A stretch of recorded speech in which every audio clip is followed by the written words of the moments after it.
আসসালামু আলাইকুম, শুভেচ্ছা সবাইকে। সুপ্রিয় শিক্ষার্থী, তোমরা সবাই কেমন আছো? আশা করছি ভালো আছো। বর্তমানে যে দুর্যোগময় পরিস্থিতি চলছে, তোমরা সবাই জানো যে করোনা ভাইরাস বর্তমানে বৈশ্বিক মহামারী আকার ধারণ করেছে।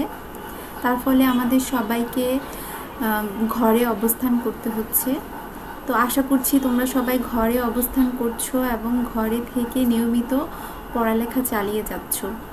আর যারা এইচএসসি পরীক্ষার্থী আছো তারা আরও ভালো করে পরীক্ষার জন্য প্রস্তুতি নিচ্ছ। তো তোমাদের সবার কথা চিন্তা করে আজকে আমি তোমাদের জন্য ফিন্যান্স, ব্যাংকিং ও বিমার কিছু অনলাইন ক্লাস নিয়ে এসেছি। তো আমার পরিচয় তোমরা সবাই জানো, তারপর আমি বলছি। আমি মাহমুদা আক্তার লিজা, প্রভাষক, ফিন্যান্স, ব্যাংকিং ও বিমা, সানারপাড় রসনারা ডিগ্রি কলেজ। আমি আজকে তোমাদেরকে ফিন্যান্স, ব্যাংকিং ও বিমার প্রথম পত্র নিয়ে আলোচনা করব। প্রথম পত্রে তোমরা জানো যে 9টা চ্যাপ্টার, তার মধ্যে আমি আজকে তোমাদের আলোচনা করব অষ্টম অধ্যায় নিয়ে।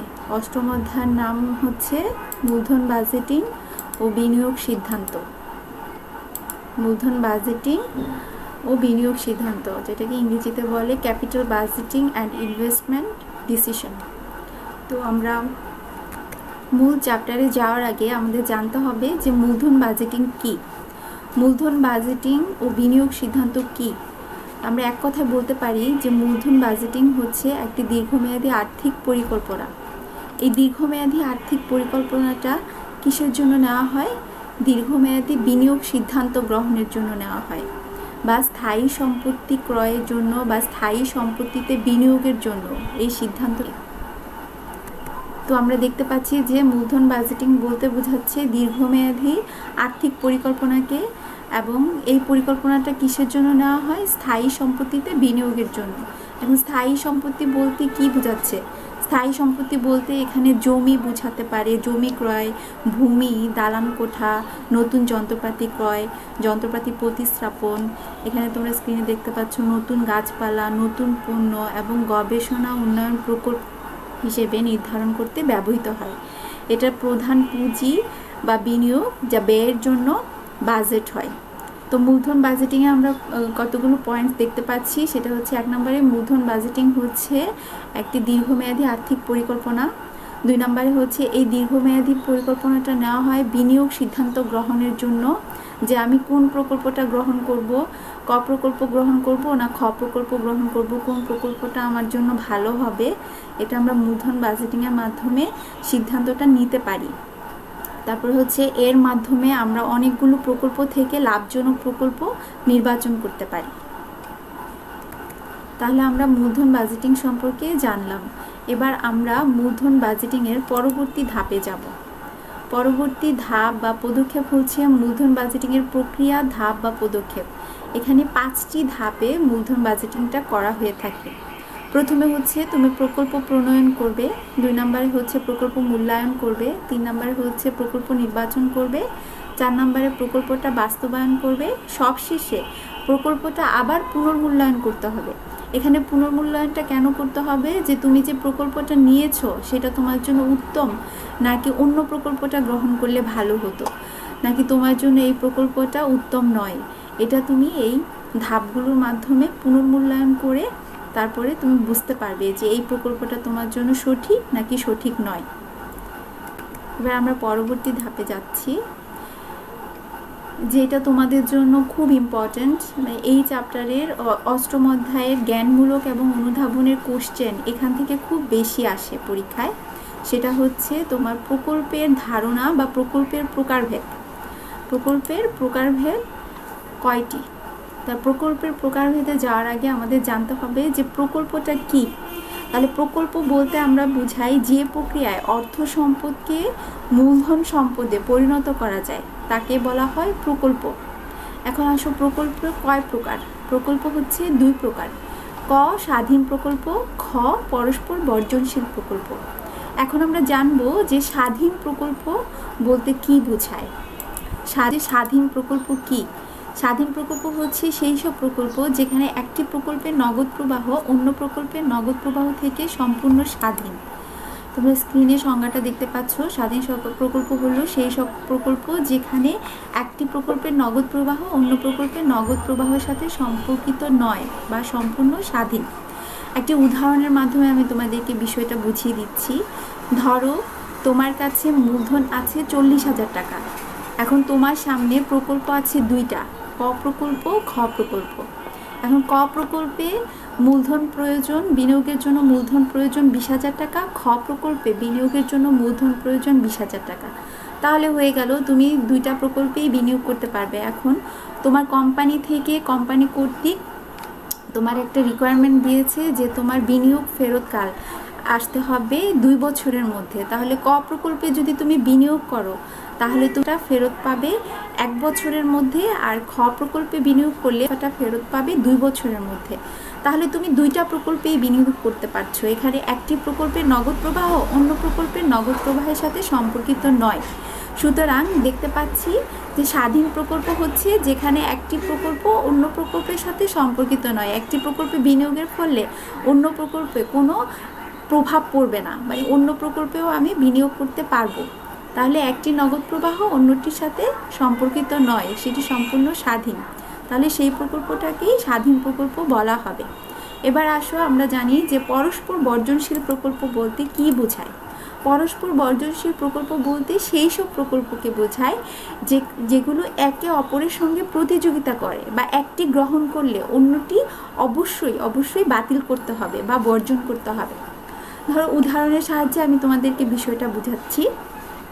ধরো তোমার কাছে মূলধন আছে 20,000 টাকা। তোমার সামনে আছে দুইটি প্রকল্প, ক প্রকল্প, খ প্রকল্প। ক প্রকল্পে বিনিয়োগের জন্য মূলধনের দরকার 20,000, খ প্রকল্পে বিনিয়োগের জন্য মূলধনের দরকার 20,000। এখন তুমি কোন প্রকল্পে বিনিয়োগ করবে? তোমাকে কোম্পানি থেকে একটি রিকোয়ারমেন্ট দিয়ে দিয়েছে যে তোমার এই বিনিয়োগের ফেরতকাল আসতে হবে 2 বছরের মধ্যে। তাহলে তুমি দেখতে পাচ্ছ যে ক প্রকল্পে মূলধন ফেরত আসছে 1 বছরের মধ্যে, আর খ প্রকল্প থেকে মূলধন ফেরত আসছে 1.5 বছরের মধ্যে। তাহলে যেটাতে আমার মূলধনটা তাড়াতাড়ি ফেরত আসে আমি অবশ্যই সেখানেই বিনিয়োগ করব। আমি চাইলেই এখানে দুইটা প্রকল্পে বিনিয়োগ করতে পারবো না। এটা কেন পারবো না? কারণ আমার মূলধন অপর্যাপ্ততা বা মূলধন সীমাবদ্ধতার কারণে। আমার কাছে যেহেতু 20,000 টাকা আছে তাহলে আমি একটা প্রকল্পেই বিনিয়োগ করতে পারবো। তাহলে যেটা আমার জন্য সর্বোত্তম সেই প্রকল্পেই আমি বিনিয়োগ করব। তাহলে দেখা যাচ্ছে ক প্রকল্পে বিনিয়োগ করলে আমার খ প্রকল্প ছেড়ে দিতে হবে, কারণ আমার মূলধন অপর্যাপ্ত। তাহলে একটি প্রকল্পের নগদ প্রবাহ অন্য প্রকল্পের নগদ প্রবাহের সাথে সম্পর্কিত, তারা একটি গ্রহণ করলে অন্যটি বর্জন করতে হচ্ছে। তাহলে এই ধরনের প্রকল্পকেই বলা হবে পরস্পর বর্জনশীল। এবার আমরা পরবর্তী ধাপে যাব। এই চ্যাপ্টারের মোস্ট ইম্পর্ট্যান্ট ধাপ যেটা হচ্ছে, আমরা ইতিপূর্বে জেনেছি যে মূলধন বাজেটিং হচ্ছে দীর্ঘমেয়াদী বিনিয়োগ সিদ্ধান্ত। এখন এই দীর্ঘমেয়াদী বিনিয়োগ সিদ্ধান্তটা আমাদেরকে বিভিন্ন কৌশল প্রয়োগের মাধ্যমে জানতে হয় যে আমি কোন প্রকল্পে বিনিয়োগ করব, কোন প্রকল্পে বিনিয়োগ করব না, কোনটা আমার জন্য উত্তম, কোনটা আমার জন্য উত্তম নয়। এটা বিভিন্ন পদ্ধতি বা কৌশলের মাধ্যমে, গাণিতিক কৌশলের মাধ্যমে আমরা এটা জেনে থাকি। তাহলে এই গাণিতিক কৌশলসমূহ 2 ভাগে বিভক্ত। একটা হচ্ছে সনাতন পদ্ধতি, আরেকটা হচ্ছে বাট্টাকৃত নগদ প্রবাহ পদ্ধতি। এখন আমরা দেখব যে সনাতন পদ্ধতি কয় প্রকার। সনাতন পদ্ধতিতে আছে গড় মুনাফার হার পদ্ধতি আর পে ব্যাক সময় পদ্ধতি। আবার বাট্টাকৃত পদ্ধতির মধ্যে আছে নিট বর্তমান মূল্য পদ্ধতি, আন্ত আয় হার পদ্ধতি আর মুনাফা অর্জন সূচক পদ্ধতি। আমি তোমাদেরকে জানিয়ে রাখছি যে মুনাফা অর্জন সূচক পদ্ধতিটা তোমাদের সিলেবাস বহির্ভূত, মানে তোমাদের পাঠ্য বইয়ে এই সম্পর্কে আলোচনা করা নাই, কিন্তু তোমাদের বিগত বছরে বোর্ডে মুনাফা অর্জন সূচক থেকে কোশ্চেন এসেছে। সুতরাং তোমাদেরকে এটা জানতে হবে, এই সম্পর্কে জানতে হবে। তাই আমি তোমাদেরকে এই সম্পর্কে ক্লাস নিব। আচ্ছা, এবার আমি তোমাদেরকে দেখাবো মূলধন বাজেটিং পদ্ধতিটা আমি তোমাদেরকে ছক আকারে দেখাবো। যেমন মূলধন বাজেটিং পদ্ধতি আমি বলেছি যে সনাতন পদ্ধতি, বাট্টাকৃত নগদ প্রবাহ পদ্ধতি। এখন সনাতন পদ্ধতি 2 প্রকার। একটা হচ্ছে পে ব্যাক সময় পদ্ধতি, যেটাকে ইংরেজিতে বলা হয় পে ব্যাক পিরিয়ড। এই পে ব্যাক সময় পদ্ধতির আরেকটা নাম, আরও কয়েকটি নাম আছে, সেটা হচ্ছে বিনিয়োগ ফেরতকাল বা উপার্জন সময়কাল। এটা আমরা বিভিন্ন নামে জানতে হবে আমাদেরকে। আর পেব্যাক সময়কে ইংরেজিতে বলা হয় পেব্যাক পিরিয়ড বা পিবিপি, সংক্ষেপে বলা হয় পিবিপি। তোমাদেরকে সংক্ষিপ্ত রূপটাও জানতে হবে। এবার আসো 2 নম্বরে হচ্ছে গড় মুনাফার হার পদ্ধতি। গড় মুনাফার হার পদ্ধতিতে ইংরেজিতে বলা হয় এভারেজ রেট অফ রিটার্ন বা সংক্ষেপে বলা হয় এআরআর। এবার আসো বাট্টাকৃত নগদ প্রবাহ পদ্ধতি বা যেটাকে আরেকটা নামে বলা হয় যে আধুনিক পদ্ধতি। আধুনিক পদ্ধতি হচ্ছে 3 প্রকার। একটা হচ্ছে নিট বর্তমান মূল্য পদ্ধতি বা এনপিভি, সংক্ষেপে বলা হয় নেট প্রেজেন্ট ভ্যালু। 2 নম্বরে হচ্ছে আন্ত আয় হার বা অভ্যন্তরীণ উপার্জন হার বা ইংরেজিতে বলা হয় ইন্টারনাল রেট অফ রিটার্ন, এটা সংক্ষিপ্ত রূপ হচ্ছে আইআরআর। লাস্ট 3 নম্বরে হচ্ছে মুনাফা অর্জন সূচক, যেটাকে ইংরেজিতে বলা হয় প্রফিটেবিলিটি ইন্ডেক্স বা সংক্ষেপে বলা হয় পিআই। এখন আমরা এই মূলধন বাজেটিংয়ের এই কৌশলগুলোর মধ্যে তোমাদেরকে দেখাবো আজকে যেই বিষয়টা নিয়ে আলোচনা করব সেটা হচ্ছে গড় মুনাফার হার পদ্ধতি বা average rate of return. Average rate of return বলতে কি বোঝায় সেটা আমরা আলোচনা করব। অ্যাভারেজ রেট অফ রিটার্ন বলতে বোঝায় কোনো প্রকল্পের গড় কর পরবর্তী নিট মুনাফাকে তাদের গড় বিনিয়োগ দ্বারা ভাগ করে তাকে যদি আমরা শতকরায় প্রকাশ করি তাহলে যে ফলাফল পাওয়া যায় তাকেই গড় মুনাফার হার পদ্ধতি বলা হয়। এটা সবচেয়ে সনাতন এবং প্রাচীন একটা পদ্ধতি। এই পদ্ধতিটা অনেক প্রাচীন ধরনের একটা পদ্ধতি। তাহলে এই পদ্ধতিতে কি করা হচ্ছে, কোনো প্রকল্পের প্রাপ্ত গড় কর পরবর্তী নিট মুনাফাকে গড় বিনিয়োগ দ্বারা ভাগ করে তাকে শতকরায় প্রকাশ করা হচ্ছে। এখন তোমরা দেখো এখানে এই যে উপরে গড় কর পরবর্তী নিট মুনাফা আছে, এখানে আমাদের গড় কর পরবর্তী নিট মুনাফা বের করে নিতে হবে এবং গড় বিনিয়োগ বের করে নিতে হবে। গড় কর পরবর্তী নিট মুনাফা বের করার সূত্র হচ্ছে মোট কর পরবর্তী নিট মুনাফা ডিভাইডেড বাই আয়ুষ্কাল। আর গড় বিনিয়োগ বের করার সূত্র হচ্ছে যদি প্রকল্পের ভগ্নাবশেষ মূল্য দেয়া থাকলে তাকে প্রাথমিক বিনিয়োগের সাথে ভগ্নাবশেষ মূল্য যোগ করে 2 দ্বারা ভাগ করলেই আমরা গড় বিনিয়োগ পেয়ে যাব। এবার আসো আমি তোমাদেরকে একটা অঙ্কের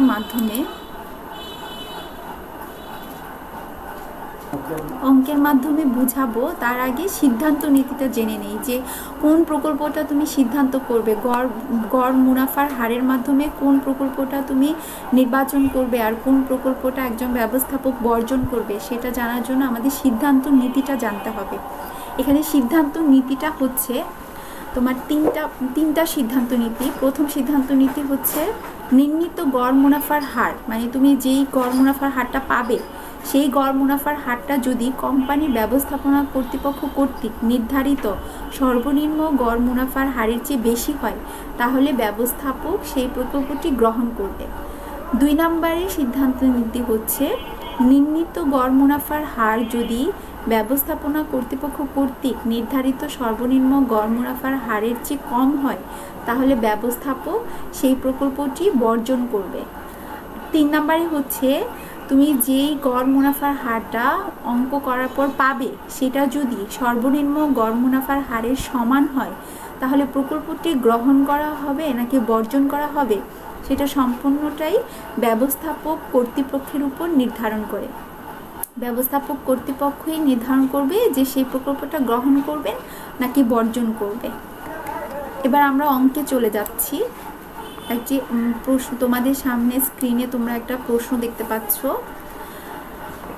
এখানে জনাব তাহের একটি ডাইং লিমিটেড কোম্পানির ব্যবস্থাপক, তিনি একটি নতুন প্রকল্পে বিনিয়োগের চিন্তা ভাবনা করছেন। উক্ত প্রকল্পের প্রাথমিক বিনিয়োগ 32,000 টাকা, ভগ্নাবশেষ মূল্য 7,000 টাকা। প্রকল্পের আয়ুষ্কাল 5 বছর। প্রকল্প থেকে প্রথম থেকে পঞ্চম বছর পর্যন্ত অবচয় ও করপূর্ব মুনাফা বাবদ এত টাকা পাওয়া যাবে। প্রতিষ্ঠানটির করের হার 50%। এখন দেখি আমাদের কি নির্ণয় করতে হবে। আমাদের নির্ণয় করতে হবে গড় মুনাফার হার নির্ণয় করতে হবে। আর 2 নম্বর করণীয় হচ্ছে ব্যবস্থাপনা কর্তৃপক্ষ কর্তৃক সর্বনিম্ন গড় মুনাফার হার 20% হলে প্রকল্পটি কি গ্রহণ করা উচিত। চলো আমরা অঙ্কের সমাধানের মাধ্যমে দেখি যে আসলে প্রকল্পটি কি গ্রহণ করা যাবে নাকি বর্জন করতে হবে। তার আগে আমাদের প্রথমে গড় মুনাফার হার নির্ণয় করতে হবে। তো গড় মুনাফার হার নির্ণয়ের জন্য আমাদের ওই সূত্রটা জানা থাকতে হবে। আর তোমার প্রশ্নে যখন তোমার তাহলে আমরা দেখি যে গড় মুনাফার হার নির্ণয়ের সূত্রটা কি। গড় মুনাফার হার নির্ণয়ের সূত্রটা তোমাদের স্ক্রিনে তোমরা দেখতে পাচ্ছ। সেটা হচ্ছে গড় মুনাফার হার সমান সমান গড় কর পরবর্তী নিট মুনাফা ডিভাইডেড বাই গড় বিনিয়োগ ইন্টু 100।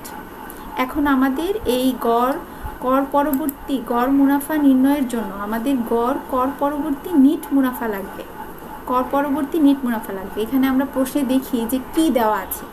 প্রশ্নে দেওয়া আছে, দেখো, অবচয় ও কর পূর্ব মুনাফা দেওয়া আছে। তাহলে যখন প্রশ্নে এই অবচয় ও কর পূর্ব মুনাফা দেওয়া থাকবে তখন আমাদের কর পরবর্তী নিট মুনাফা বের করে নিতে হবে। তাহলে আমরা একটি ছক করি, ছকের মাধ্যমে আমরা এই কর পরবর্তী নিট মুনাফাটা বের করতে পারবো। তাহলে কর পরবর্তী নিট মুনাফা নির্ণয়। তাহলে ছকের প্রথমেই আসবে অবচয় ও কর পূর্ব মুনাফা। তাহলে প্রথম বছরের অবচয় ও কর পূর্ব মুনাফা 10,000 টাকা, দ্বিতীয় বছরে অবচয় ও কর পূর্ব মুনাফা 12,000 টাকা, তৃতীয় বছরে অবচয় ও কর পূর্ব মুনাফা 15,000 টাকা, চতুর্থ বছরে অবচয় ও কর পূর্ব মুনাফা 20,000 টাকা, পঞ্চম বছরে অবচয় ও কর পূর্ব মুনাফা 25,000 টাকা। তাহলে আমরা এখানে অবচয় ও কর পূর্ব মুনাফাটা বসাবো। এখন আমাদের এই অবচয় ও কর পূর্ব মুনাফা থেকে আমাদের অবচয় বাদ দিতে হবে। এখন প্রশ্নে আমাদের এই অবচয়টাকে নির্ণয় করে নিতে হবে। এখন দেখো, আমাদের অবচয় নির্ণয় করার সূত্র আছে। সূত্রটা হচ্ছে অবচয় সমান সমান প্রাথমিক বিনিয়োগ মাইনাস ভগ্নাবশেষ মূল্য ডিভাইডেড বাই প্রকল্পের আয়ুষ্কাল। এখন আমরা দেখি যে প্রশ্নে প্রাথমিক বিনিয়োগ কত দেওয়া আছে। প্রশ্নে দেখো, প্রাথমিক বিনিয়োগ দেওয়া আছে 32,000 টাকা, আর ভগ্নাবশেষ মূল্য দেওয়া আছে 7,000 টাকা, আর প্রকল্পের আয়ুষ্কাল দেওয়া আছে 5 বছর। তাহলে আমরা এখানে সূত্রে অবচয়ের সূত্রে আমরা মানগুলো বসাবো। প্রশ্নে যে মানগুলো দেওয়া আছে সেগুলো বসাবো। 32,000 থেকে 7,000 বাদ দিব আর প্রকল্পের আয়ুষ্কাল দ্বারা ভাগ করব। এখানে আয়ুষ্কাল 5 বছর দেওয়া আছে, তাই আমরা 5 দিয়েছি। যদি 3 বছর থাকলো তো তাহলে 3 দ্বারা ভাগ করতাম। তাহলে আমরা অবচয় পেলাম 5,000 টাকা। তাহলে আমরা এই 5,000 টাকা অবচয় ও করপূর্ব মুনাফা থেকে বাদ দিব। প্রত্যেক বছরের অবচয় ও করপূর্ব মুনাফা থেকে আমরা এই 5,000 টাকা বাদ দিব। তাহলে বাদ অবচয় 10,000 অবচয় বাদ দেওয়ার পর আমরা পাবো কর পূর্ব মুনাফা। তাহলে 10,000 থেকে 5,000 বাদ দিলে থাকবে 5,000, 12,000 থেকে 5,000 বাদ দিলে থাকবে 7,000, 15,000 থেকে 5,000 বাদ দিলে থাকবে 10,000, 20,000 থেকে 5,000 বাদ দিলে থাকবে 15,000, 25,000 থেকে 5,000 বাদ দিলে থাকবে 20,000। এখন আমরা পেয়ে গেলাম কর পূর্ব মুনাফা। এখন এই কর পূর্ব মুনাফা থেকে আমরা কর বাদ দিব। কর বাদ দিলেই আমরা পাবো কর পরবর্তী নিট মুনাফা। এখন আমাদের প্রশ্নে আবার যেতে হবে যে প্রতিষ্ঠানের কর হার কত দেওয়া আছে। তোমরা দেখতে পাচ্ছ যে প্রতিষ্ঠানের কর হার দেওয়া আছে 50%। এখানে যদি 40% থাকতো তাহলে আমরা 40% দিয়ে কাজ করতাম, 30% থাকলে 30% দিয়ে কাজ করতাম। এখানে যেহেতু প্রতিষ্ঠানের কর হার 50% দেওয়া আছে, তাহলে আমরা বাদ দিয়ে লিখবো বাদ কর হার 50%। তাহলে 5,000-এর 50% হবে 2,500, 7,000-এর 50% হবে 3,500, 10,000-এর 50% হবে 5,000, 15,000-এর 50% হবে 7,500, 20,000-এর 50% হবে 10,000। এখন আমরা কর পূর্ব মুনাফা থেকে কর বাদ দিলেই পেয়ে যাব কর পরবর্তী নিট মুনাফা। তাহলে 5,000 থেকে যেহেতু 50% করেছি আর 50% থাকবে, তাহলে আমরা পাবো 2,500, 7,000 থেকে 3,500 বাদ দিলে থাকবে 3,500, 10,000 থেকে 5,000 বাদ দিলে থাকবে 5,000, 15,000 থেকে 7,500 বাদ দিলে থাকবে 7,500, আর 20,000 থেকে 10,000 বাদ দিলে থাকবে 10,000। তাহলে আমরা পেয়ে গেলাম কর পরবর্তী নিট মুনাফা। এবার আমরা কর পরবর্তী নিট মুনাফাটাকে আমরা সূত্রে প্রয়োগ করব। দেখো, গড় মুনাফার হারের সূত্রে আমরা কর পরবর্তী নিট মুনাফাটাকে প্রয়োগ করব। প্রয়োগ করে আমরা সমাধান করব। কর পরবর্তী নিট মুনাফা সমান সমান গড় মুনাফা সমান সমান আমরা পেয়েছিলাম 2,500 যোগ 3,500 যোগ 5,000 যোগ 7,500 যোগ 10,000। এটাকে ভাগ করব মোট আয়ুষ্কাল দ্বারা। আয়ুষ্কাল দ্বারা ভাগ করলে আমরা পেয়ে যাচ্ছি মোট কর পরবর্তী নিট মুনাফা আমরা পেয়ে যাচ্ছি 28,500।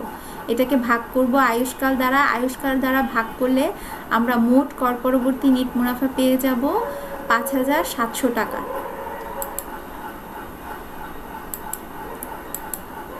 যেটা আমরা সূত্রে লিখব, কিন্তু তার আগে আমাদের আবার গড় বিনিয়োগ বের করে নিতে হবে। এখন দেখো, গড় বিনিয়োগ বের করার সূত্র হচ্ছে প্রাথমিক বিনিয়োগ যোগ ভগ্নাবশেষ মূল্য ডিভাইডেড বাই 2।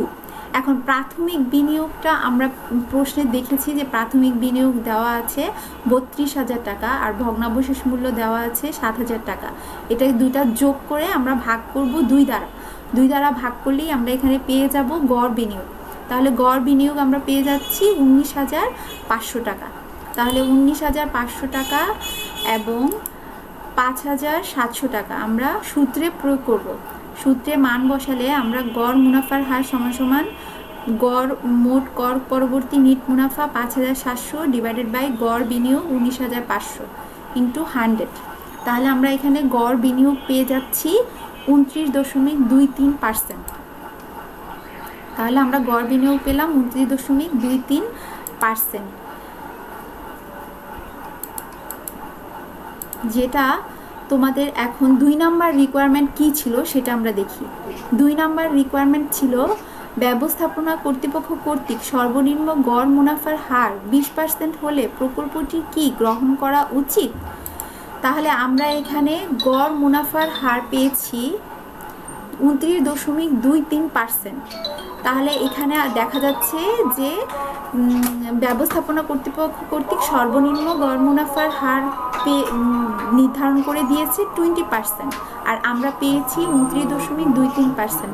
তাহলে এখানে গড় মুনাফার হার ব্যবস্থাপনা কর্তৃপক্ষ কর্তৃক নির্ধারিত মুনাফার হারের চেয়ে বেশি, সুতরাং প্রকল্পটি গ্রহণযোগ্য। তো আজকে তোমাদের অঙ্কটা এইটুকু পর্যন্তই। আমরা সিদ্ধান্ত নিতে দিব যে প্রকল্পটি গ্রহণযোগ্য।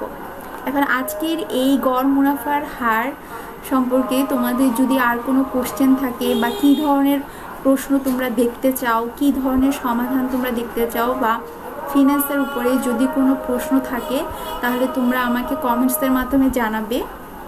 যেহেতু আজকে এটা আমার প্রথম অনলাইন ক্লাস, প্রথম ভিডিও, সুতরাং কোনো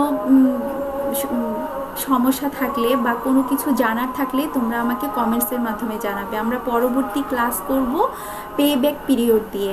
তোমরা কী ধরনের অঙ্ক দেখতে চাও বা কী ধরনের সমস্যা তোমাদের আছে সেটা আমাকে কমেন্টসের মাধ্যমে তোমরা জানাবে। সবাইকে ধন্যবাদ।